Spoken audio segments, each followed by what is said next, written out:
Hi guys and girls, and welcome back to another episode. Today I'm going to be showing you the lawn that I completely renovated about 4 or 5 weeks ago. After 2 weeks of me initially sowing the lawn, I completely removed the fleece. This was due to warmer temperatures.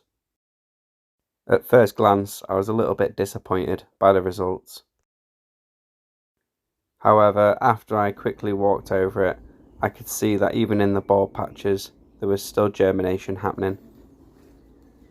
Someone was kind enough to leave a comment in the previous video stating that I should have treaded in the seed into the soil, which would have improved germination.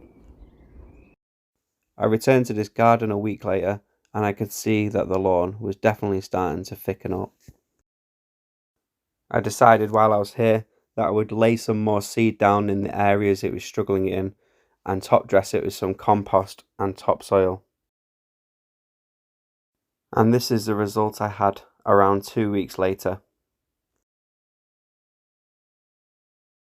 With the grass now firmly rooted in, I decided to turn my attention to removing any unwanted weeds.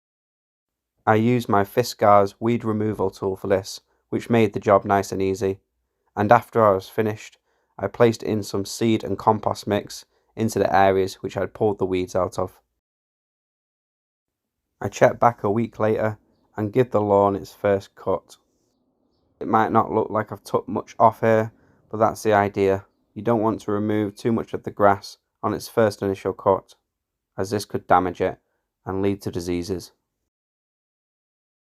Next, I give the grass a healthy dose of liquid seaweed mixed with water.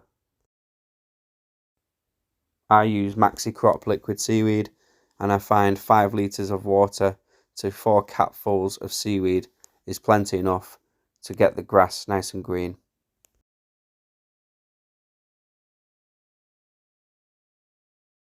As you can see in this clip, my granddad's shadow decided to make an appearance. Don't worry, he's not got 2 heads, that's just a parrot sat on his shoulder.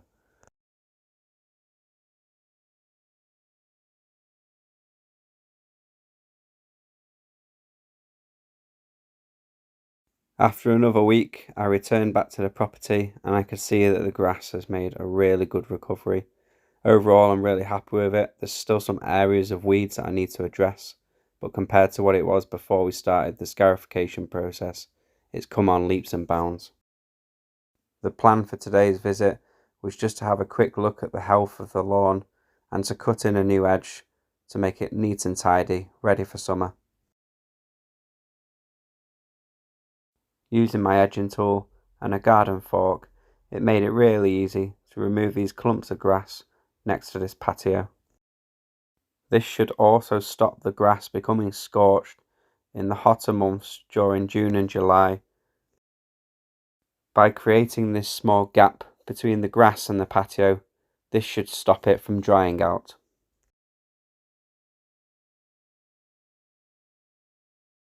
Before I visited today as well, I'd got my granddad to soak the lawn beforehand, as this made me cutting it out much easier to work with rather than digging down into dry soil. It's been roughly now 5 weeks since I last did the video on how to sow a lawn and when I conducted the initial scarification. For me, this is the second lawn I've done, the first one being my own, and it's been a massive learning curve for me. I just want to take the time to say I appreciate all the feedback and comments. It's helped me get this lawn to a good state within 5 and 6 weeks. If you've enjoyed today's video, please feel free to like and subscribe, and as always, thank you for watching.